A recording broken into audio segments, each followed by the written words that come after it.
పరిశుద్ధుడైన యేసుక్రీస్తు శుభనామమున సంఘమంతటికిని మిత్రులకును సాయంకాలపు వందనములు తెలియచేయుచున్నాను. ఈరోజు మనము ధ్యానం చేయబోయేటువంటి అంశం ఏదనగా there is someone to trust. నమ్మడానికి మనకు ఒకరు ఉన్నారు. ఈ దినాల్లో ఒకరి మీద ఒకరికి నమ్మకము అనేది ఉండట్లేదు. ప్రపంచంలో ఎవరిని కూడా మనం నమ్మలేం. మనము అతి నమ్మకమైన వ్యక్తి అనేటువంటి నమ్మేవారు కూడా మనకు ద్రోహం చేయొచ్చు, కొన్నిసార్లు మోసం చేయొచ్చు. సహోదరుల్ని నమ్మలేం మనం. సంఘంలో ఉన్నటువంటి సంఘ సభ్యులు క్రీస్తు ప్రేమను కలిగి ఉన్నప్పటికీ కొంతమంది ద్రోహుల్లాగా ఇస్కరియోతు యూదాలాగా ఉంటారు. అలాగే మన యొక్క బాంధవ్యాల్లో కొన్నిసార్లు తల్లిదండ్రులు పిల్లలకి సంబంధాలు చెడిపోతూ ఉంటాయి. పిల్లలు కుమార్తెల తల్లిదండ్రులని శత్రువులుగా చూసేటువంటి పరిస్థితి ఉంటుంది. మాట వినని పిల్లల్ని తల్లిదండ్రులు కూడా పట్టించుకోరు. సో ఈ లోకరీత్యా మనము ఒకరిపై ఒకరు నమ్మకాన్ని కలిగి ఉండడం అంటే కొంచెము కష్టమే. కొన్నిసార్లు కొన్ని కుటుంబాల్లో భార్య భర్తను, భర్త భార్యను మోసం చేసేటువంటి కథలు ఎన్నో వింటున్నాం. దేవుని బిడ్డలు ఆ విధముగా ఉండకూడదు. ఒకరిపై ఒకరు నమ్మకాన్ని కలిగి ఉండాలి, సహోదర ప్రేమను కలిగి ఉండాలి. దేవుడు మన పట్ల అగాపే ప్రేమను చూపిస్తున్నాడు, షరతులు లేని ప్రేమ. మనము మనము కుటుంబ ప్రేమలో ఉన్నాము, స్నేహితుల ప్రేమలో ఉన్నాము, దేవుని ప్రేమలో కూడా మనము ఉండవలసిన వారమే ఉన్నాము. అయితే మనము ఈ లోకంలో బ్రతికుండగా నమ్ముకునేటువంటి ఒకే ఒక వ్యక్తి యేసు ప్రభు. సంతోషంలోను, దుఃఖములోను, ఆపదలోను కూడా మనకు సహాయకుడు ఆయనే. యెహోవా నమ్మదగినవాడు. యెహోవా మనకు ఆపత్కాలములో ఆదుకునేవాడుగా మనము గమనిస్తున్నాము. ఆయనే మనకు చివరి వరకు నడిపించేవాడు. ఈ పాటను సంధ్య లీడ్ చేస్తుంది. మిగతా వాళ్ళు మ్యూట్ చేసి ఉంచండి.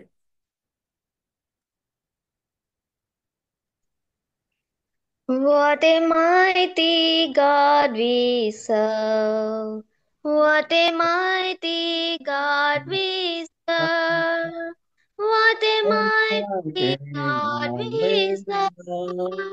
What a mighty God we serve. What a mighty name we have. What a mighty name we have. What a mighty name we have. What a mighty name we have. Let us thank and praise the Lord. Let us thank and praise the Lord. Let us thank and praise the Lord. Let us thank and praise the Lord. Let us sing and praise the Lord. Let us sing and praise the Lord. Let us Let us sing and praise the praise Lord. the Lord. Let us Let sing us sing and and praise praise the the Lord. Lord. Let us love and Let praise the Lord. Let us love and praise the Lord. Let us love and praise the Lord. Let us love and praise the Lord. గొప్ప దేవుడు మనకున్నాడు. గొప్ప దేవుడు మనకున్నాడు. గొప్ప దేవుడు మనకున్నాడు. గొప్ప దేవుడు మనకున్నాడు. గొప్ప నామం యేసు నామం. గొప్ప నామం యేసు నామం. గొప్ప నామం యేసు నామం. గొప్ప నామం యేసు నామం.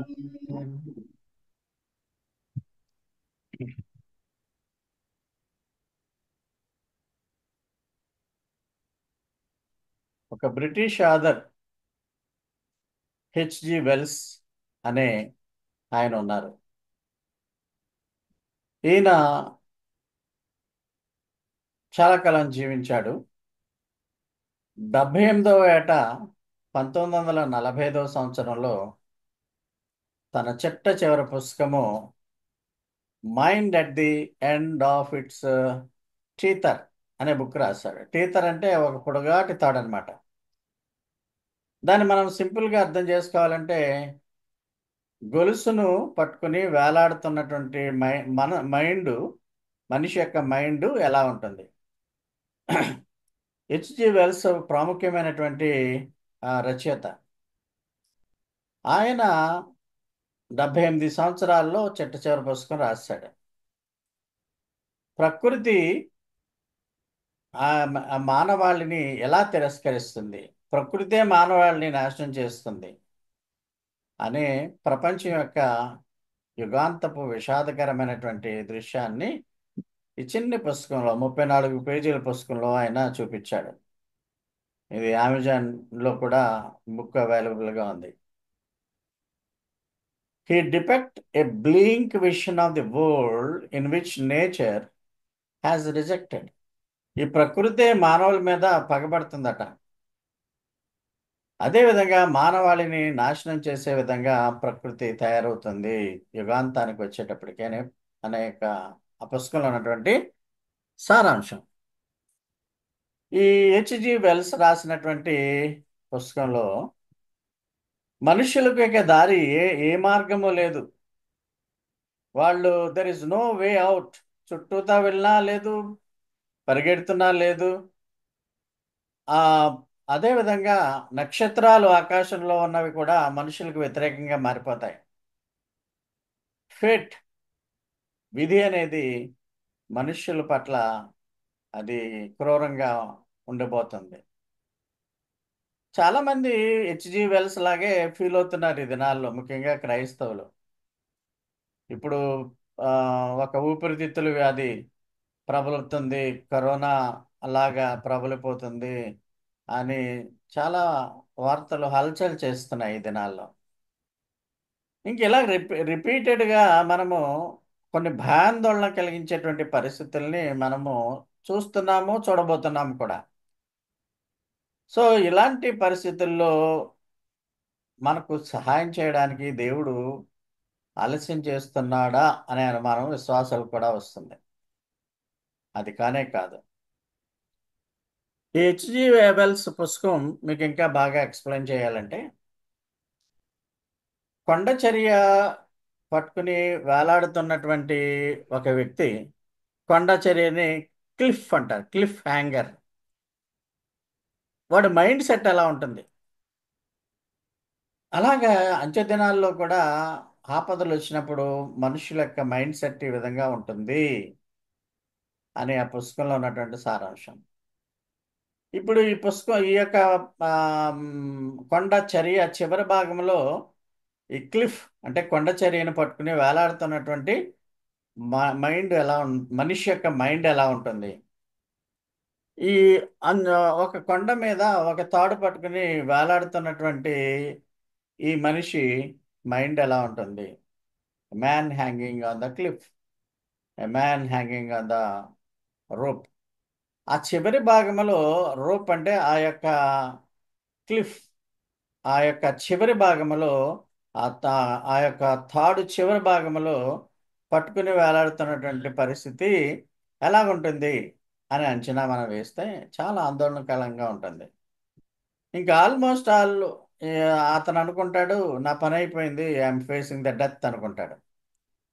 ఇటువంటి పరిస్థితుల్లో నన్ను కాపాడేవాడు ఎవడూనూ లేడా అనేటువంటి బాధ ఆ మనిషిలో ఉంటుంది. అంతేగాని మనం సంతోషంగా బిర్యానీ తినేటప్పుడు, లేకుంటే బంధువులతో ఆటలు పాటలు ఆడుకునేటప్పుడు సంతోష సమయాల్లో ఉండే విధంగా మైండ్ పనిచేయదు. ఇలాంటి మైండ్ సెట్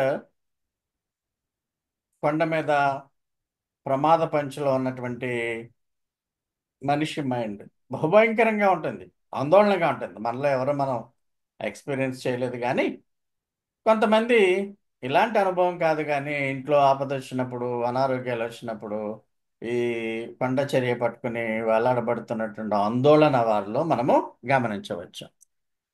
ఇలాంటి పరిస్థితుల్లో మనము నమ్ముకునేది మన దేవుడు ఒక్కడే. బాగా పాత పాట, ఒక పాట ఉంది, దీవించావే సమృద్ధిగా అనే దాంట్లో చివరి వచనంలో రెండు రెండు మాటలు నాకు ఎప్పుడు నచ్చుతూ ఉంటాయి. ఆశలలో నిరాశలలో, నేను ఆశగా ఉన్నాను, నిరాశగా ఉన్నాను, నేను నేనున్నాను అని నువ్వు అంటున్నావు దేవా. పోరాటాల్లో, పోరులలో అంటే యుద్ధాల్లో, నా జీవితపు యాత్రలో, పోరాటాల్లో నా పక్షంగా నిలిచావనేటువంటి ఈ పాట మీ అందరికి కూడా చాలా వరకు వచ్చు.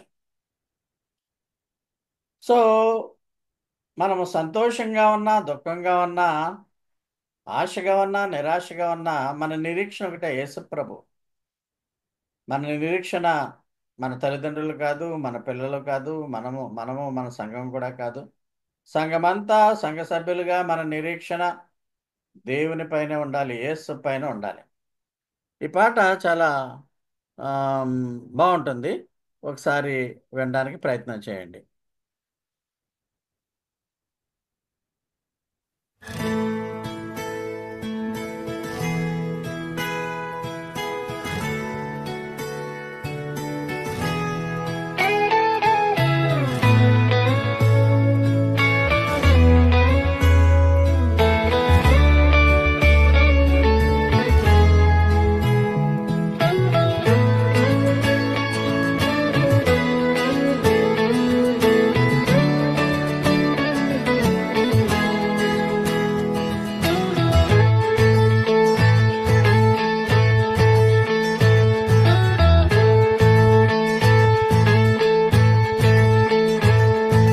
దీవించావే సమృద్ధిగా, నీ సాక్షిగా కొనసాగమని. ప్రేమించావే నన్ను ప్రాణంగా, నీ కోసమే నన్ను బ్రతకమని. దారులలో ఎడారులలో సెలయేరులై ప్రవహించుమయా. చీకటిలో కారు చీకటిలో అతి స్తంభమైనను నడుపుమయా. దీవించావే సమృద్ధిగా, నీ సాక్షిగా కొనసాగమని. ప్రేమించావే నన్ను ప్రాణంగా, నీ కోసమే నన్ను బ్రతకమని.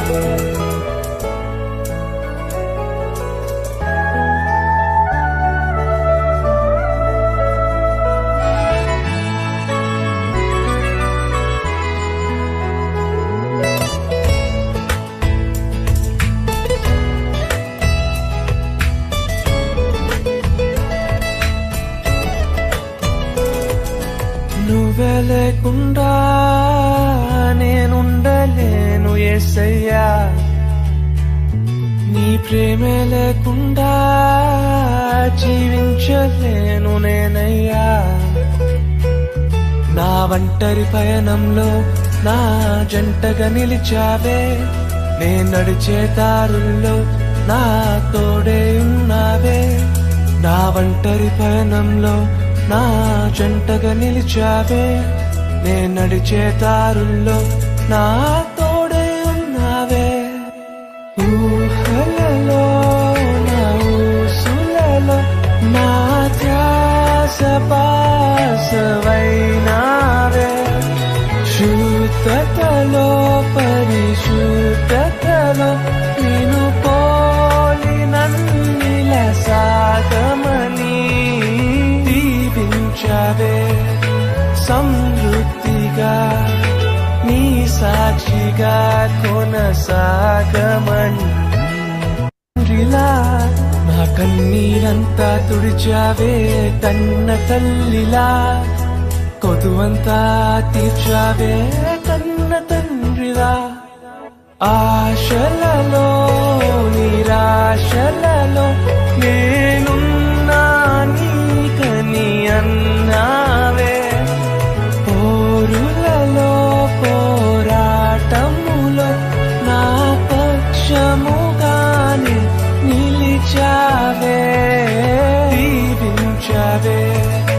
సమృద్ధిగా నీ సాక్షిగా కొనసాగమని ప్రేమించవే నన్ను ప్రాణంగా నీ కోసమే నన్ను బ్రతకమని.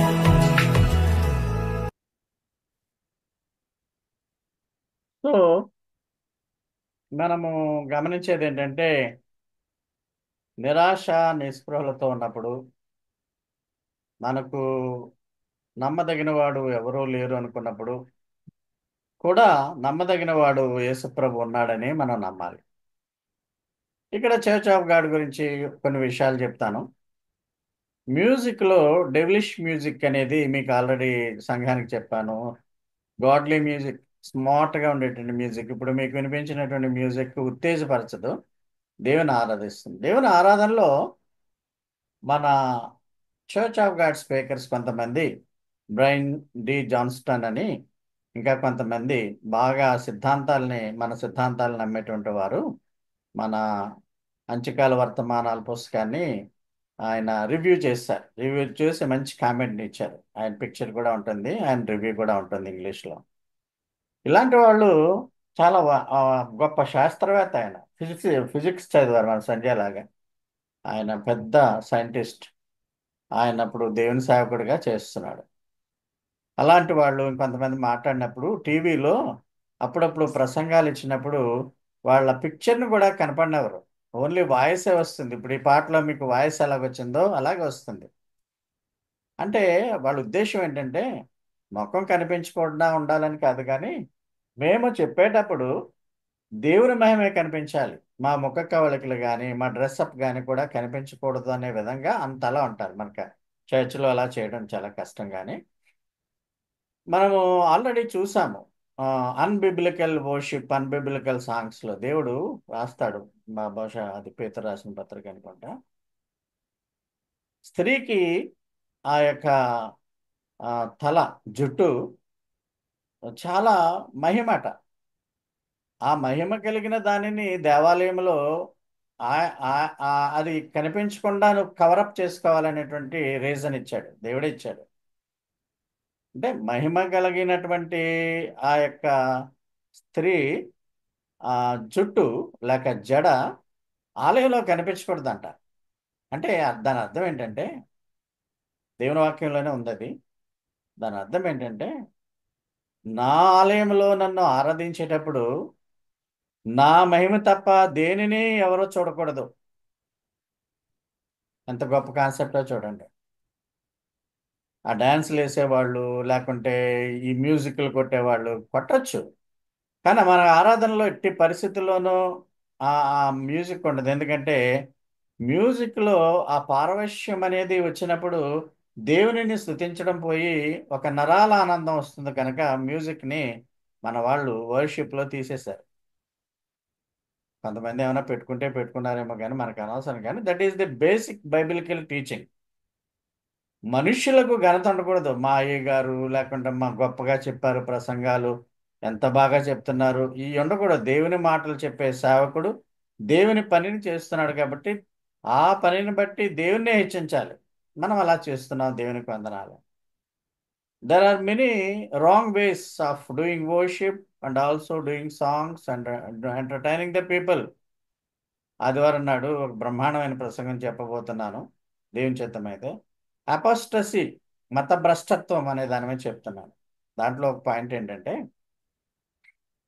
మనుషులు పాస్టర్లట ఈ దినాల్లో డిఫరెంట్ యావిగేషన్స్ పెట్టుకుని బైబిల్ స్టడీ చేసుకోవడానికి అవకాశం లేకుండా, పాస్టర్లేమి విశ్వాసులేమి వాక్యము ప్రిపరేషన్ అవ్వలేకుండా ఏదో చిన్న వాక్యం తీసుకుని దాన్ని ఎక్స్ప్లెనేషన్ చేసేసి మ్యూజిక్ కొట్టేసుకుంటారని యువకులు ఇచ్చేస్తున్నారంట. వెస్ట్రన్ స్టైల్ అది. మా పెద్ద అబ్బాయి చర్చ్లో కూడా అదే పద్ధతి అనుకుంటా. అక్కడ మ్యూజిక్ ఒక అరగంట ఉంటే ప్రసంగం 10 నిమిషాలు, పావుగంటలు అయిపోతుంది, వెళ్ళిపోయింది. బేష్, ఇవాళ అటెండ్ అయ్యాం మేమని. అలా వాళ్ళకి ఆత్మతృప్తి అనమాట. అసలు సబ్జెక్ట్ ఏమి నేర్చుకుంటున్నాడు? ఇప్పుడు మనం సిలబస్లో ఆ పరీక్షలు రాసే ముందుగా అన్నీ కూడా వచ్చే విధంగా విద్యార్థి తర్ఫీదు అవుతాడు. మరి మనం యాత్ర ముగించేసుకునే లోపల పరలోకంలోకి వెళ్ళే ముందుగా సిలబస్ని ఎలా కంప్లీట్ చేస్తున్నాం? బైబిల్ సిలబస్ని అసలు బైబిల్లో ఏముంది, ఏమి నిరీక్షణ, అసలు ఏమైనా సగం సిలబస్ అని అయిందా? మీ పాదిరి సరిగ్గా చెబుతున్నాడా లేదా, లేక డ్యాన్సులు పబ్బాలు ఏదో సోది చెప్పడమేనా? దీని మీద ఆలోచించుకోమని మత భ్రష్టత్వంలో పాయింట్స్ ఉన్నాయి కొన్ని. Don't miss the message on Sunday that God willing I'm going to give it. ప్రపంచవ్యాప్తంగా ఎలా ఉంది, ఇండియాలో ఎలా ఉన్నాయి, బోధకులు ఎలా తయారయ్యారు, విశ్వాసులు ఎలాగున్నారు, పూర్వకాలంలో ఎలాగున్నారు, ఈ విషయాలన్నీ వస్తాయి. మత భ్రష్టత్వం ఆ దినాల్లో ఉన్నాం. హెచ్జి వెల్స్ కూడా ముందే ఊహించాడు. ఆ గొలుసు చివరన, తాడు చివరన పట్టుకుని వేలాడుతున్నటువంటి మనిషి మనస్సు ఎలా ఉంటుందో అనే ఆందోళనలో ఉంటుంది కదా. అంత ఘోరాతి ఘోరమైన ఆందోళనలో మానవాళి ఉందని ఎప్పుడో 1945 సంవత్సరంలో హెచ్జి వెల్స్ రాశాడు. అయితే భూమి ఈ భూమి వెంటనే అంతరించిపోదు. కొంత భూభాగం పోయినా 7 శ్రమల్లో ఒక ఆ, కొంత భాగము ఒక ప్రశాంతమైన వాతావరణంలో సాతాను అది బాటమ్లెస్ పిట్లో దేవుడు దాన్ని ఆ, మూతేసేస్తాడు కాబట్టి ఒక ప్రశాంతమైనటువంటి మిలీనియం త్వరలో ఏర్పడబోతుంది. అంటే ఇప్పుడు ముందు ఎత్తబడటం జరగాలి, తర్వాత ఈ కాలపట్టిక చూస్తే ప్రభు పుట్టుక క్రీశకం 1లో జరిగింది అనుకుంటే ఉజ్జాయింపుగా 33వ సంవత్సరంలో ప్రభు శిలువ మరణం పొందాడు ఆయన. ఇంకా అక్కడ నుంచి న్యూ టెస్ట్మెంట్ చర్చిలు ప్రారంభమయ్యాయి. మనం టెంపుల్స్ అనకూడదు, గుళ్ళు అనకూడదు, చర్చెస్.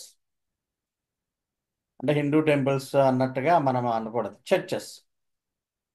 ఈ సంఘాలు లేక సంఘాలు, ఈ సంఘాల కాలము 2000 సంవత్సరాలే ఉంటుంది బైబిల్ ప్రకారం. అయిపోయింది కూడా, ఇంకా about to close. H G Wells 1945 ఆ దరిదాపుల్లోనే ఎలాంటి పరిస్థితి ఉంటుందేమో ఊహించి బహుశా రాసుంటాడు. యుగాంత పంచులో ఉన్నాం. రేపో మాపో ఈ భ్రష్టత్వం సంభవించి అంత్యక్రీస్తు పేరు వెల్లడి కాగానే అంత్యక్రీస్తు పేరు వెల్లడి కాగానే ప్రభు మధ్యాకాశానికి వచ్చేస్తాడు. విశ్వాసులను 7 శ్రమల నుంచి అంత్యక్రీస్తు పరిపాలన నుంచి తప్పించడానికి. సో ఎత్తబడిన వారు పరలోకంలో 7 పాటు విందు పొందుతారు, కిరీటాలు పొందుతారు, ఆత్మీయ వివాహము యేసుతో జరుగుతుంది. తర్వాత 7 కింద శ్రమలు, అనేక మంది చనిపోతారు, వ్యాధులు, బాధలు, అసలు బైబిల్, పరిశుద్ధాత్మ, చర్చిలు అలాంటివి ఏమి ఉండవు. అక్కడ రక్షింపబడడానికి 7 శ్రమలలో అవకాశమే ఉండదు. అందుకనే ముందుగా మనము సిద్ధపాటు కలిగి ఎత్తబడడానికి ఎప్పుడైనా రెడీగా ఉండాలి. సో 7 శ్రమలు నుంచి మనల్ని తప్పించడానికి యేసు ప్రభు మధ్యాకాశానికి వస్తాడు, భూమి మీదకి రాడు. దాన్నే ర్యాప్చర్ అంటాం. ఆయన తిరిగి మళ్ళా ఒలీవల కొండ మీదకి వచ్చి ప్రపంచాన్ని 1000 పాటు పరిశుద్ధులతో పరిపాలిస్తాడు. మనం రాజులుగాను యాజకులుగాను ఉంటాం. మ్యాప్ చూస్తూ ఉండండి. 1000 పాలన. 1000 పాలనలో ఎందుకు శాంతిగా ఉంటుందంటే 1000 పాలన మొదట్లోనే సాతానును బాటమ్లెస్ పిట్లో పడేస్తాడు దేవాది దేవుడు. బాటమ్లెస్ అంటే కింద అడుగు ఉండదు, అలాంటి దాంట్లో అక్కడ తోసేస్తాడు. Satan thrown into the bottomless pit during the millennium. ఈ మిలీనియంలో విశ్వాసులు మహిమ శరీరాలతో ఉంటారు. ఆ మిలీనియం కొరకు మన నిరీక్షణ ఉన్నది. ఆ 1000 పాలన కొరకు మనము ప్రకటన గ్రంథం 20వ అధ్యాయము 1-6 వరకు పరిశుద్ధులైన యాజకులు 1000 పాటు రాజ్యం వెళ్తారు అని అది రెఫరెన్స్. అయితే 1000 పాలనలో ఈ యొక్క ఎనిమల్స్ కూడా, ఒక పెద్ద పులి, ఒక గొర్రెపిల్ల, అసలు వాడి మధ్య వైరమే ఉండదు. అంత శాంతియుతంగా ఉండేటువంటి పరిస్థితి ఉంటుంది. అంత్యదినములలో పర్వతములపైన యెహోవా మందిర పర్వత శిఖరమున స్థిరపరచబడి కొండల కంటే ఎత్తుగా ఎత్తబడును. ప్రవాహం వచ్చినట్లు సమస్త అన్యజనులు అంటే బిలీవర్స్ అనమాట. బిలీవర్స్ ఇన్ హెవెన్లీ బాడీ దాంట్లోకి వచ్చేదరు. యెషయా గ్రంథం 2వ అధ్యాయం 1 నుంచి 4 వరకు చదువుకోవచ్చు. ఈ యొక్క పుష్పాలు లేక భూమి కూడా సంతోషిస్తుంది, అంత ఆనందంగా ఉంటుందని యెషయా 35:1-2లో ఉంది. యెషయా 32:17 ఏముందంటే, నీతి సమాధానము కలుగజేయును, నీతి వలన నిత్యమును నిమ్మళమును నిబ్బరం కలుగును. ఇప్పుడు ప్రజలు ఎందుకు అశాంతితో ఉంటున్నారంటే అన్యాయము, దుర్మార్గము, నీతి లేకపోవడం. సో వెయ్యేండ్ల పాలన కొరకు దేవుడు మనకు వెయ్యేండ్ల పాలనను ఇస్తాడు. వెయ్యేండ్ల పాలనలో మహిమ శరీరాలతో మనం ఉంటాము, రాజులుగాను యాజకులుగా ఉంటామని గొప్ప నిరీక్షణ కలిగి ఉండాలి. ఈ నిరీక్షణ అవిశ్వాసాలకు ఉండదు. వాళ్ళ వాళ్ళ వాళ్ళ యొక్క ఆమ్, నిరీక్షణ ఈ జీవితంతోనే ఎండ్ అయిపోతుంది. అంటే beyond the grave, beyond the death, there is another life which is heaven or hell. ఈ మనిషి చనిపోక పూర్వం చనిపోయిన తర్వాత బియాండ్ ద గ్రేవ్, ఆ సమాధి తర్వాత ఇంకొక జీవితం ఉంటుంది అని అవిశ్వాసులకు నమ్మకం ఉండదు. హృదయపోయంలో నరకానికి అనుకుంటారు, కానీ ఇక్కడ బ్రతికేది 70 ఏళ్ళు లేక 80 ఏళ్ళు లేక 90 ఏళ్ళు, బైబిల్ ప్రకారం 70 లేక 80. అయితే అశాశ్వతమైనటువంటి ఈ లోకాన్ని గురించి ఆలోచించుకుంటూ శాశ్వతమైనటువంటి నరకానికి పోయేటువంటి వాళ్ళు చాలా మంది ఉండగా, మనల్ని ప్రభువు శాశ్వతమైనటువంటి పరలోకంలోనికి ఆయన యేసును నమ్మటం వలన ఆయన ఉచిత కృప చాపున మనల్ని అందరినీ కూడా బహుగా ఆశీర్వదించాడు. దేవుడు మనకున్నాడు, మన దేవుడు గొప్పవాడు. What a mighty God we have. ఇంతటితో దేవుడు సరిపెట్టేస్తాడా అంటే, ఈ వెయ్యేండ్ల పాలన తర్వాత సాతాను పూర్తిగా అంతమొందించిన తర్వాత ఆ బిలం నుంచి బయటకు వస్తాడు. అక్కడ గోగు మాగోగు యుద్ధం జరుగుతుంది. సాతాను పైనుంచి అగ్ని కురిపించి సాతాను సైన్యాన్ని కూడా చంపేస్తాడు. అక్కడ మనము గుర్తుపెట్టుకోవాల్సింది ఏంటంటే, వెయ్యేండ్ల పాలనలో కొంతమంది 7 ఏండ్ల శ్రమల నుంచి మానవ శరీరాలతో వచ్చి ప్రత్యుత్పత్తి చేయడం వల్ల ఇసుక రేణువులంత జనాభా వస్తుంది. దాంట్లో చాలామంది చివరికి సాతాను మార్చేసి తన పక్షంగా ఆమ్, యుద్ధం చేస్తాడు యేసుప్రభుతో.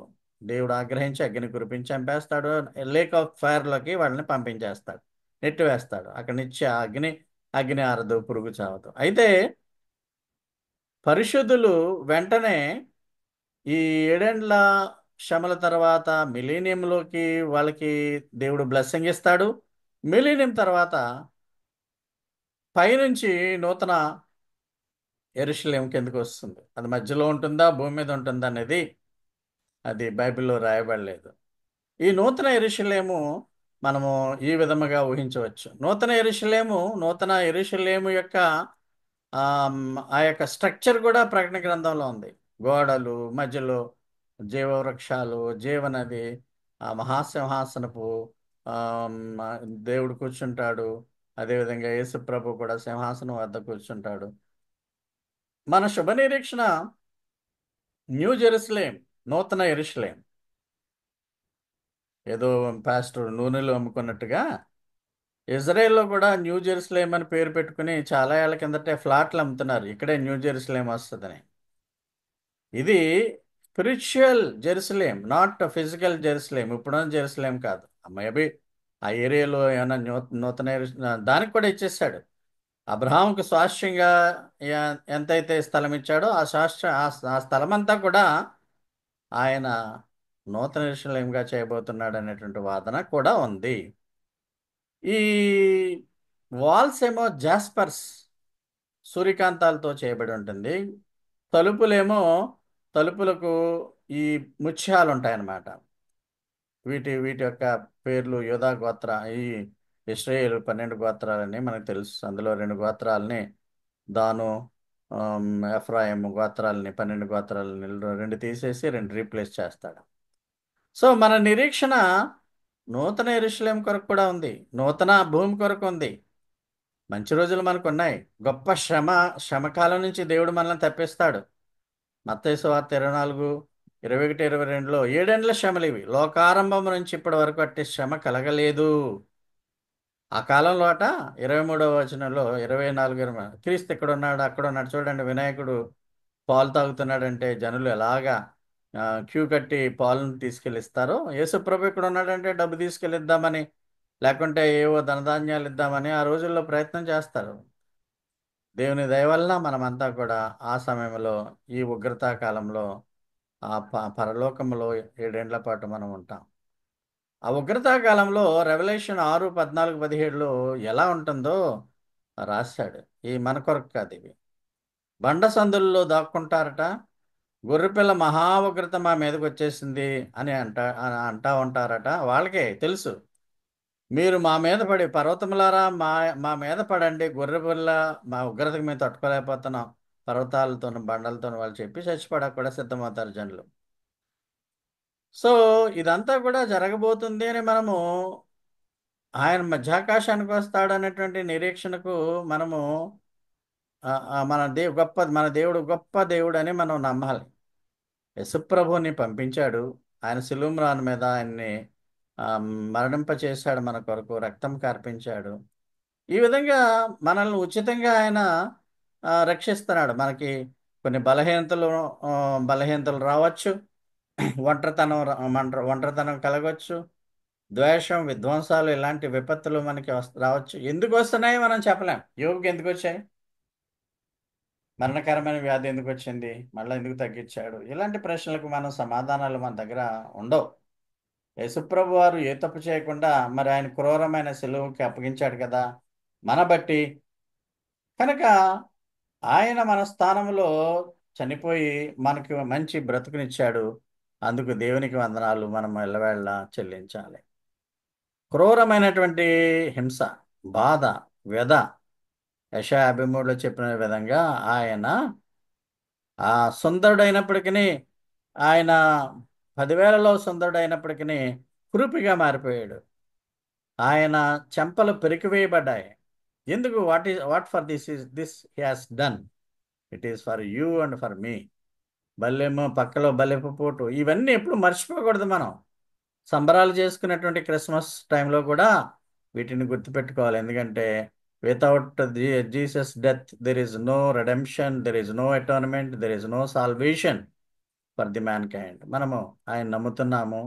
మన యొక్క పాపపు మానసికమైన పరిస్థితిని ఆయన ముందు ఉంచుతున్నాం. ఆయన తప్పనిసరిగా మనల్ని ఆయన దీవిస్తున్నాడు కూడా. ఆయన నమ్మదగిన వాడు. దుఃఖకరమైన సమయాల్లో కూడా, ఆందోళనకరమైనటువంటి సమయాల్లో కూడా ఆయన్ను ఆయన మనల్ని ఆదుకుంటాడు. అందుకనే క్రిస్మస్ కాలంలో ఒక మాట దేవదూత చెప్తుంది గొర్రెల కాపర్లకి, భయపడకండి, మీకు ఆనందకరమైన శుభవర్తమానం మీకు తెలియచేయుచున్నాను, నేడు మీకు రక్షకుడు పుట్టాడు. నిజం. ఈ రక్షకుడు లేకపోతే మనము ఈ యొక్క లోకములో జీవించటం వ్యర్థం. అలాగే ఎంతమంది క్రైస్తవులు అనుకుంటున్నారు without Jesus there is no salvation అనేటువంటి దాన్ని, సత్యాన్ని గ్రహించట్లేదు చాలామంది.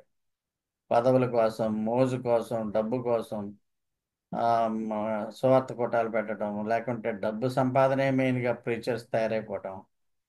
విశ్వాసులు కూడా ఏదో ఆదివారం నాడు వెళ్ళి మనము చర్చిలో అటెండ్ చేసుకుంటే బ్లెస్సింగ్ అన్న విధంగా వెళ్ళడం, అంతేగాని ఆత్మను దేవునికి అక్కడ ఆత్మపూర్ణులై ఆయన్ను ఆరాధించేటువంటి విధానము ఉండకపోవడం అనేది చాలా విచారకరం. కాబట్టి లోకంలో చాలా శ్రమలు ఆల్రెడీ స్టార్ట్ అయిపోయి, ఎప్పటి నుంచో స్టార్ట్ అయ్యాయి, ఇప్పుడు ఎక్కువగా ఉన్నాయి. ఈ విధమైనటువంటి పరిస్థితుల్లో సలసిపోయినటువంటి ప్రపంచంలో అనేకమైన భ్రమలు కూడా కలుగుతున్నాయి. మా విశ్వాసాలకు కూడా ఆ భ్రమల నుంచి ఆయన చెప్పి, ఆయన సత్యాన్ని మనం గ్రహించి, ఆయన ఆందోళనకరమైన పరిస్థితుల్లో కూడా మనల్ని లేవనెత్తువాడు ఆయనే అని మనము నమ్మాలి. నా మాట విని నన్ను పంపిన వాని యందు విశ్వాసం ఉంచేవాడు నిత్య జీవము కలవాడు. వాడి శిక్ష గురవడు, మరణం నుండి జీవంలోనికి దాటి ఉన్నాడు.